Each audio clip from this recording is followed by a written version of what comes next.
நீ நினைத்த அனைத்தையும் உன் தந்தை நான் நடத்தி தரப்போகிறேன். உன் கவலைகள் எல்லாம் மாறப்போகிறது. உன் கண்ணீர் எல்லாம் மாறப்போகிறது. உன் வாழ்வு முன்னேற்றமடையப் போகிறது குழந்தையே. உன் வாழ்க்கையில் இத்தனை நாட்களாக அடைக்கப்பட்டிருந்த கதவுகள் அத்தனையும் திறக்கப் போகிறது. அதை திறக்கும் வழிகளை நீயே அறியப் போகிறாய். கெட்டது விலகும், கேட்டது கிடைக்கும். கடந்து வந்த பாதையில் உனக்கிருந்த சிரமங்கள் இப்போது இல்லை. எனக்கு இன்று நீ விளக்கு ஏற்றவில்லை என்று புலம்பாதே. நீ ஒன்றும் தவறு செய்யவில்லை. உன்னால் முடியாத காரணத்தினால்தான் நீ ஏற்றவில்லை. காலத்தின் செயல்களுக்கு நீ உன்னை பொறுப்பேற்றுக் கொள்ளாதே குழந்தையே. நான் எப்பொழுதும் உன்னுடன் தான் இருப்பேன். இது சத்தியமான வார்த்தை. உன்னை அளவைத்து பார்த்தவர்களுக்கு அமைதியாக உன் வாழ்க்கையின் வழியே நீ பதில் சொல்லப் போகிறாய். உன் பின்னே நான் இருப்பதை அறியாமல் அவர்கள் மீண்டும் மீண்டும் தவறுகள் செய்கிறார்கள். அதன் மூலம் உன்னை கண்ணீர் சிந்த வைக்கிறார்கள். ஆனால் உனக்குள்ளேயே இருக்கக்கூடிய நான் உன்னை அழுவதற்கோ கண்ணீர் சிந்துவதற்கோ விடுவதில்லை. உன்னை இந்த நிலையிலிருந்து மீட்டு உயர்த்தி அவர்களுக்கு உன் வாழ்க்கையின் வழியே பதிலை கொடுப்பேன். வாடியிருக்கிற உன் முகம் கண்டு நான் ஓடி வந்து விட்டேன். இந்த நொடி முதல் நீ கேட்ட வரம் கொடுத்து உனக்கு அருள் புரியப் போகிறேன். எப்போது தீரும் என்று தெரியாது. ஆனால் தீரும் என்ற நம்பிக்கையில் நீ வாழ்கின்றாய். உன் நிலைமை என்னவென்று புரியாமல் உன்னிடம் வினை தீர்க்க வந்தவர்கள் உன்னை வேதனைப்படுத்துவது தொடர்கின்றது. ஆறுதல் உனக்கு நானே என என்னை நாடி வருகின்றாய். கவலையை விடு. நீ கடக்க கூடுதல் சக்தி நிச்சயம் உன்னை வந்து சேரும். இதோ இந்த விடியல் உனக்காகவே காத்திருக்கிறது. உன் எண்ணங்கள் விருப்பங்கள் நிறைவேறி நீ நினைத்தது நடக்கப் போகிறது. இந்த தகவலை உன்னிடம் சொல்வதற்காகவே நான் இரவு முழுவதும் உறங்காமல் விழித்து காலம் போக்கினேன். என் அருள் அவரவர் செயலுக்கேற்ப செயல்படுவதை பார்த்து தெரிந்து கொள்ள என்னருகில் விரைந்து வா. நான் இன்னும் விழித்து கொண்டுதான் இருக்கின்றேன். உன் பிரச்சனையை நினைத்து உறங்காமலேயே காலம் கழித்தாய். உன் பிரச்சனைகள் எத்தனை பெரிதாயிருந்தால் என்ன? என் கைத்தடி அதை நொறுக்கி போடும். உன் கண்ணீர் எவ்வளவு ஆழமானதாக இருந்தால் என்ன? என் கரங்கள் அதை துடைத்து உன் முகத்தில் மகிழ்ச்சியை முகிழச் செய்யும். உன் வாழ்வில் பக்குவம் என்ற நிலை என்றால் என்ன என்பதை புரிந்துவிட்டாய் அல்லவா? உலகத்தில் என் சந்தோஷமும் நிம்மதியும் என்னிடம்தான் இருக்கின்றது. சூழ்நிலைகளை கையாளும் முறையில்தான் என் நிம்மதி அடங்கியுள்ளது. எதிரே கூர்மையான என்ன ஆயுதங்கள் வந்தாலும் என் நிலை, எனது மனது அமைதியை நான் பார்த்துக்கொள்வேன் என்று நீ உறுதியோடு இருக்கின்றாய். அவர்களின் எதிர்மறை சொல்லோ செயலோ என்னை எந்த வகையிலும் பாதிக்காது. ஏனென்றால் நான் தீங்கு செய்யவில்லை. அதனால் பயம் எனக்கு வேண்டாம் என்று மிகுந்த உறுதியோடு இருக்கின்றாய். அதையும் தாண்டி அவர்களால் எனக்கு துன்பம் வருகிறது என்றால் அதை என் தந்தை பார்த்து கொள்வார் என்று நினைப்பதுதான் உன் பக்குவத்தின் உயர்நிலை. என் தேடல்களுக்கான அனைத்து அர்த்தமும் என்னிடம், என் ஆத்மாவான என் தந்தையிடம்தான் இருக்கிறது என்ற உன் நம்பிக்கை, உன் பக்தியின் உயர்நிலையில்தான் உன் அழகு பிறக்கின்றது. உன்னிடம் ஒன்றை நான் கூறுகின்றேன். நீ இல்லையேல் உன் தந்தையான நானும் இல்லை. உனக்கான வாழ்க்கை உன்னிடம் வந்து சேரப்போகின்றது. நீ என்ன செய்தாலும் அது என் நல்லதற்கே என்று நினைக்கும் என் பிள்ளைக்கு எந்தவித கஷ்டங்களையும் நான் நேர விடமாட்டேன். வாழ்க்கையில் போராட்டம் இல்லாமல் எவருமே எதிலுமே வெற்றியடைய முடியாது. போராட்டமே வெற்றியின் முதற்படி. வாழ்க்கையில் முன்னேற்றமடைவதற்கு முதலில் தாழ்வு மனப்பான்மையை விடுத்து தன்னம்பிக்கையோடு செயல்பட வேண்டும். எந்த ஒரு சூழ்நிலைக்கும் பயப்படாதே. அந்த பயம் உன்னை பலவீனப்படுத்தி விடும். வாழ்க்கையில் தோல்விகளும் ஏற்ற இறக்கங்களும் வந்து போவது சகஜம். அந்த அனுபவங்களை வைத்துக்கொண்டு லட்சியத்தை அடைவதை நோக்கி பயணப்பட வேண்டுமே தவிர கவலைப்படக்கூடாது. உன் லட்சியத்தை அடையும் எண்ணம் மட்டுமே உனக்கு இருக்க வேண்டும். தினமும் அலைந்து திரிந்து நீ படும் வேதனை அதிகமானதுதான். கடினமான சூழ்நிலையிலும் உன்னிடம் யாரும் இரக்கப்படவில்லையே, மதிப்பது இல்லையே என்று வருந்தாதே. அடுத்தவர் மனதை காயப்படுத்தியதற்கான வினையை காயப்படுத்தியவர்கள் நிச்சயம் அனுபவிப்பார்கள். தைரியத்தை இழந்து விடாதே. பிரச்சனைகளை கண்டு பயந்து ஓடாதே. அதை சமாளிக்கும் பக்குவத்தை கற்றுக்கொள்வதே சாலச் சிறந்தது. என் வார்த்தைகளின் மீது நம்பிக்கை வைத்து செயல்படு. மீதியை உன் தந்தையான நான் பார்த்துக்கொள்கிறேன். நம்பிக்கையோடு இரு. நிச்சயம் நல்லதே நடக்கும். வாழ்வில் சில விஷயங்கள் கைமீறி போய்விட்டதாக நீ கவலைப்படுகிறாய் அல்லவா? அதிலிருந்து என்னால் மீள முடியாதா அப்பா? என் தலைவிதி அவ்வளவுதானா என நீ அச்சப்படுகிறாய். உன் அப்பா நான் இருக்கிறேன். பிறகு அச்சம் எதற்காக? உன் தலைவிதியை தலைகீழாக மாற்றி உன்னை தலை நிமிர செய்ய உன் அப்பா நான் இருக்கிறேன். உன் படிப்பு, அறிவு, திறமைக்கு உனக்கு நிச்சயம் முன்னேற்றத்தை நான் தருவேன். கர்ம வினையைக் கண்டு பயப்படாதே. உன் வாழ்க்கையில் அனைத்தையும் தீர்த்து நீ வெற்றியும் பெறுவாய்.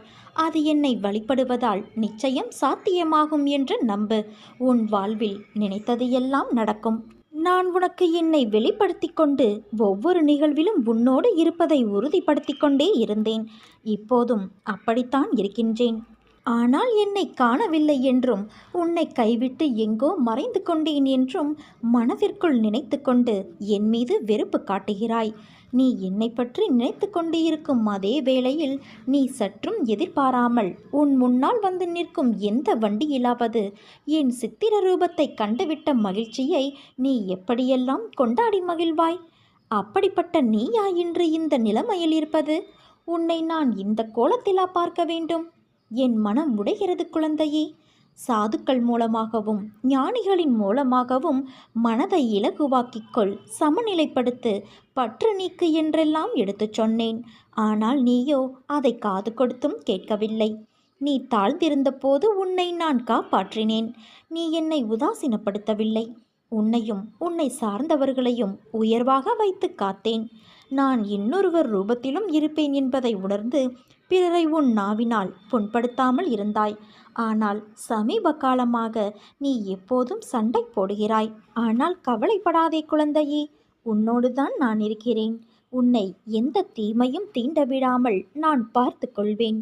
என் குழந்தைகளை நான் ஒருபோதும் எந்த சூழலிலும் கைவிட மாட்டேன்.